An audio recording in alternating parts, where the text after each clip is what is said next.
Libra's interest rate, for example. Everybody who bought a house with a credit was suffering. Then we saw politicians. We voted for politicians, and they were helping the banks with our taxes and bailed them out with our taxes. And we thought the politicians are here for us. And you see, those who created the mess were the big winners of the financial crisis. There was nobody getting in jail in Europe and Germany. Nothing happened. The banks are still here. Goldman Sachs, JP Morgan, the European Central Bank, they're all still here. Nothing happened. And then the media. The people lost the trust in the media since 2008 as well. So it's a historical loss of trust all over the place, politics, media, and the banks. And that's the point, isn't it? It's the unholy trinity of those three. The politicians, the mainstream media specifically, and the bankers. Absolutely. Yeah, but we want to make it an example. It's also us, the people. Imagine we had two parties. I'm the party A, who says we are in big trouble. It will be expensive. Everybody will lose maybe 30%. And we'll have 5 really tough years. And after that, we've solved the problem. It's going upwards again. And he says, everything's fine. Come on. There's a new show on TV. You have to watch it. There's football and there is cheap food. And who will they vote? They won't vote me. Never, ever. I'm voting for you. Yeah. You see, because my life's hard enough and I just want to hear the good news because I want life back to normal. I'm scared of change. Exactly. So I vote for you. Exactly. Stick to the same. I solved the problem and he'll postpone it and makes it bigger and bigger and bigger and puts more and more and more money on it. But it won't be solved. And so the problem in the future will be much more expensive and much more hard. With me, we would have probably lost maybe 5 years. With him, maybe 10 or 15 hard years in Europe. We haven't learned.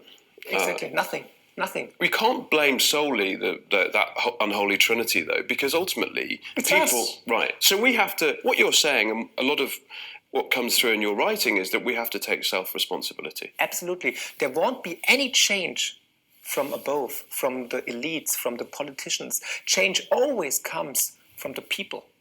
And we are more than them. And if we're not taking the step forward and change something, nothing will change. They, up there, they will create chaos and they will fail. And this will go on with a collateral damage which we can't imagine. And that's why we're here. That's why we say we, the people, have to create the change right now. And we can see it's possible, like we're here in Berlin in the 80s, in this place where we are. This was still west, but just a few kilometers further, it was east. It was a total different country. And the people, totally peacefully, changed it. Tell me one politician who is progressive, who is bold, who will create something, who says, come on, 2008, the monetary system failed, it's bankrupt, we have to change it, let's think about a new monetary system. It will never happen. We have to create the change. And if we're not creating it, there will be a lot of damage. That's what we all have to face right now. And it's what you're saying, that if we do create that change, then actually it has the opportunity to be peaceful like Berlin. Exactly. Whereas if it's left to other forces, it doesn't look so good. It will be chaos. It will be chaos.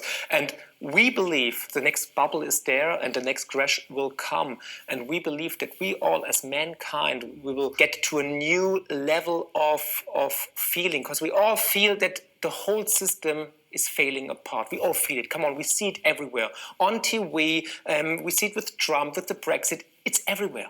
So we all know we have to change something right now. And if we're not doing it, we all will fail. But I think with the next level of, awareness, I will think it's awareness. People will wake up. They will see, okay, this system is not healthy. It makes me sick. It makes all of us sick. It separates the people. We're not a human society anymore. So we will try to change it to make it more human in the future. So the next crash is the next big opportunity. Yeah, for sure. But the last one, it's the biggest opportunity we will have because it will be the biggest crash in history, and it's also the biggest chance we will have. The potential it's epic.